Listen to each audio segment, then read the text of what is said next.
Christine Oriol, responsable du BTS ESF à l'Institut d'Imérac. Cette formation s'adresse aux élèves issus des filières générales, technologiques et particulièrement des bacs ST2S et des filières professionnelles, bac SSP, SAPAT et SPVN. Ces jeunes sont intéressés par le secteur social et particulièrement l'accompagnement à la personne et la solidarité. L'objectif de cette formation est d'acquérir des compétences dans les domaines de la vie quotidienne, donc l'habitat, logement, environnement, l'économie, budget, la santé, alimentation, hygiène. Ces compétences vont être mises en œuvre auprès de différents publics par le conseiller ESF, alors des personnes en situation de précarité, des personnes en situation de handicap, des mères célibataires ou avec enfants, etc. Nous proposons à nos étudiants de travailler à partir de situations professionnelles issues de vécus de stage. Ensuite, ils mènent des actions auprès de CESF, des actions professionnelles en groupe au cours de leur première année. En première année aussi, ils font 10 heures de bénévolat auprès d'une structure qu'ils ont choisie ou en lien avec notre pôle accompagnement engagement. Des intervenants des CESF interviennent régulièrement dans la formation, lors du forum ou lors de témoignages pendant les cours. Enfin, nous avons des salles dédiées comme la cuisine pédagogique dans laquelle nous nous trouvons aujourd'hui qui nous permet de faire des ateliers de cuisine dans le cadre de nos TP. La plupart de nos étudiants, après le BTS, s'orientent vers le diplôme d'état de conseiller en économie sociale et familiale, mais il y a aussi la possibilité de faire une licence professionnelle dans le champ de l'intervention sociale en 1 an. Et enfin, dès la seconde année, nous proposons la possibilité de faire la double diplomation avec l'ICT, l'Institut catholique de Toulouse, en sciences de l'éducation, pour les étudiants qui s'orienteraient plutôt vers l'enseignement. Christelle Damour, responsable du DE-CESF à l'Institut l'Imérac.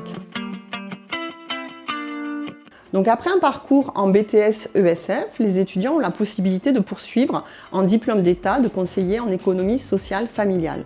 L'enjeu de cette 3e année est d'acquérir un diplôme du travail social qui, depuis la réforme de 2018, est reconnu au grade de licence. Les points forts de cette 3e année vont s'articuler autour de l'acquisition d'une méthodologie d'intervention individuelle ou collective et de l'acquisition ou du développement d'une posture professionnelle en tant que CESF. Après le diplôme d'état de conseiller en économie sociale familiale, on peut aller vers une insertion professionnelle. L'insertion professionnelle est diversifiée puisque les étudiantes peuvent candidater auprès de CADA, de centres d'accueil pour demandeurs d'asile, de centres d'hébergement et de réinsertion sociale, CHRS, auprès de centres communaux d'action sociale, CCAS, ou encore de centres sociaux. Il existe bien d'autres endroits qui aujourd'hui recrutent les titulaires du diplôme d'état de CESF. Si on ne souhaite pas s'insérer immédiatement après l'obtention du DE sur le marché du travail, on peut poursuivre des études, essentiellement dans le cadre de masters professionnels ou à l'université, autour de licences de sociologie ou encore de licences de psychologie. À l'Institut l'Imérac, les étudiants ont la possibilité sur l'année de DE de terminer également la licence sciences de l'éducation qu'ils peuvent avoir débuté en 2e année de BTS ESF. Audrey Gibert, conseillère en économie sociale et familiale. C'était dans la continuité de mon bac et c'était un réel engagement et une volonté pour moi de pouvoir accompagner, d'apporter de l'aide à des personnes qui en avaient réellement besoin.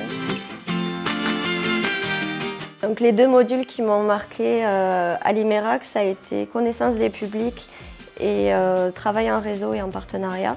Parce qu'aujourd'hui, dans mon travail, ils me permettent de prendre en compte vraiment tous les besoins des personnes et de proposer des réponses adaptées aux besoins.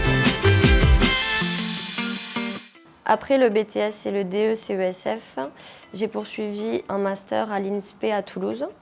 Suite à ce master, j'ai été embauchée à la PAJH du Tarn sur un premier poste où j'accompagnais les enseignants qui rencontraient des difficultés avec des élèves en situation de handicap ou pas. Et actuellement, je suis sur un poste où j'accompagne des personnes de plus de 16 ans qui sont porteuses d'un trouble du spectre de l'autisme avec des troubles associés. Par la suite, j'aimerais associer ma passion, l'équitation et mon travail. J'aimerais développer la médiation animale.